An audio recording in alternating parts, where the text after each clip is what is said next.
Aida dari chapter 183. Jadi dia masih peduli? Aku rasa sekarang kondisimu memang sudah semakin baik. Jadi statusmu bukan lagi pasienku, sayang. Bahkan sampai dokter Sylvie datang, dia belum kembali juga. Aida hanya bisa tersenyum ketika mendengar Sylvie bicara sambil hatinya berbisik macam tadi. Ada luka di sana yang tidak bisa dia katakan pada siapapun. Ada amarah yang tertahan dan rasa tak sabaran ingin sekali bertanya kemana Riko pergi. Mungkinkah dokter Sylvie tahu? Ada yang mau kamu tanyakan? Oh, gak ada dokter. Kalau aku bertanya berarti aku mempermalukannya. Bisik hati Aida yang tetap berusaha menjaga harga diri Reiko. Bayangan di lift membuatnya tak berani untuk membuat orang lain berprasangka buruk padanya. Aida sangat berhati-hati. Nah, kalau begitu, tak ada lagi obat yang harus aku berikan padamu. Dan sekarang aku rasa aku bisa pamit. Kalau ada apa-apa ini nomorku. Kamu bisa menghubungiku dan menanyakan apapun yang kamu mau. Oh, terima kasih ya dokter. Seminggu terakhir ini memang kalau diajak bicara Aida suka sedikit tidak nyambung. Bukan hanya Sylvie yang dijawab sekenanya tadi gitu. Walaupun dia masih tetap sopan dan menerima nomor itu.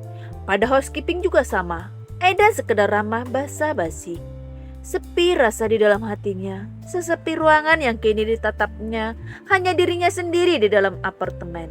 Tempat tinggalnya itu lebih dari cukup besarnya untuk Aida seorang diri. Kosong dan dingin, sepi tak menyenangkan untuknya. 9 hari sudah berlalu, sampai kapan dia tidak akan kembali? Atau mungkin... Aida menelan salivannya sambil dia berjalan menuju kamarnya. Cara Aida melangkah biasa, tidak ada sikap yang berlebihan yang ditunjukkannya. Bahkan Aida memang selalu menghindari kamera CCTV. Tak mau tingkah lakunya apapun itu jadi bahan perhatian. Barulah saat dirinya berada di dalam kamar, air mata itu sudah tidak bisa lagi ditahan. Aida duduk bersandar di belakang pintu karena tak sanggup lagi untuk berjalan menuju ke tempat tidurnya. Dia sudah menangis sesenggukan dan tak lagi bisa menahan semua gejolak yang ada di dalam hatinya. Bukannya ini yang kamu minta? Kamu minta dia pergi, kamu minta kamu sendiri, kamu minta dia menjauh karena kamu jijik padanya. Bukan ini yang kamu inginkan, Aida? Lagi-lagi, Aida mencoba mengingatkan dirinya sendiri soal semua permintaannya itu.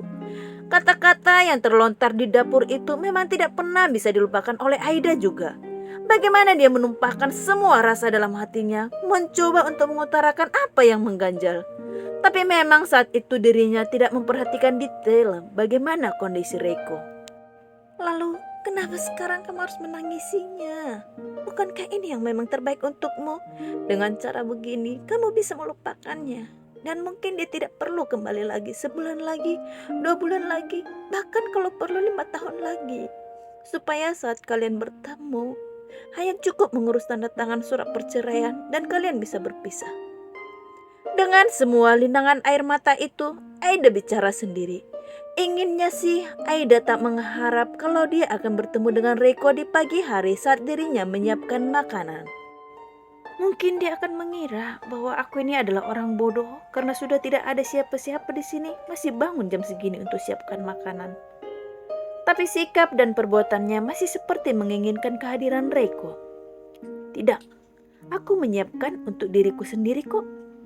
Meski selalu ditepis di dalam hati Aida sambil dia membawa makanan menuju ke dalam kamarnya lagi. Namun, apa manusia bisa menipu dirinya sendiri?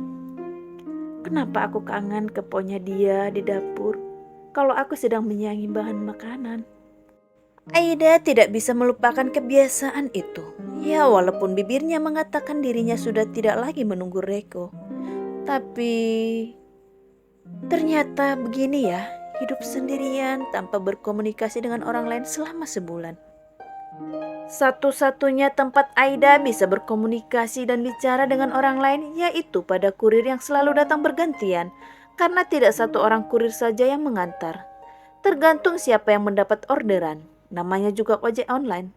Itu pun cuma bilang terima kasih atau basa-basi kalau Aida mengecek semua isi belanjaan.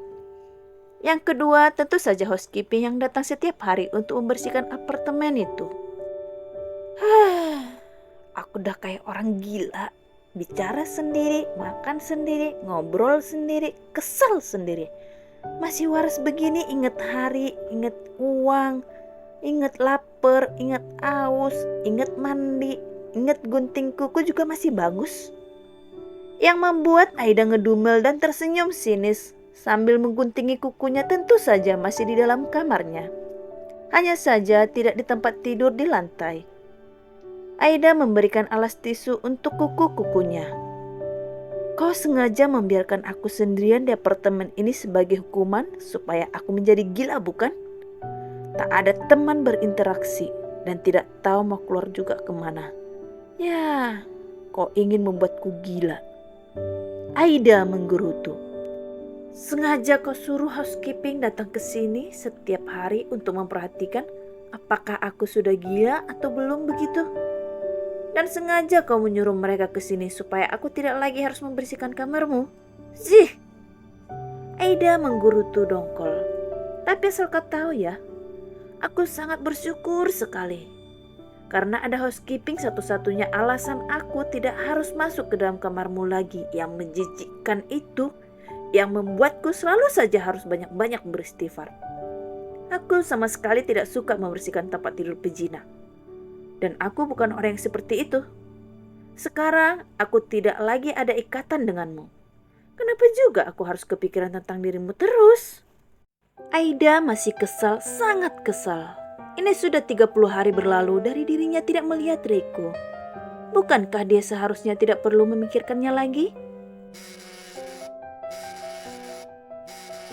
Namun, sebelum Aida mendapatkan jawaban dalam benaknya sendiri, alasan kepalanya masih terus dipenuhi oleh keinginannya untuk bertemu dengan Reiko. Telepon yang masuk dan bergetar itu mengagetkan dirinya. Siapa yang menghubungiku malam-malam begini?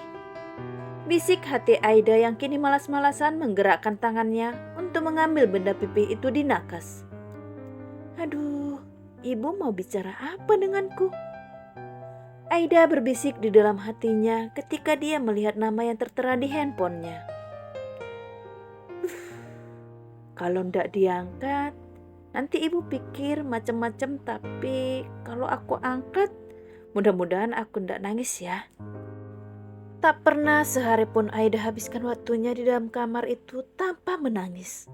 Sejak dia tidak bertemu dengan Reiko, Aida terus mengucurkan air matanya meskipun sembunyi-sembunyi.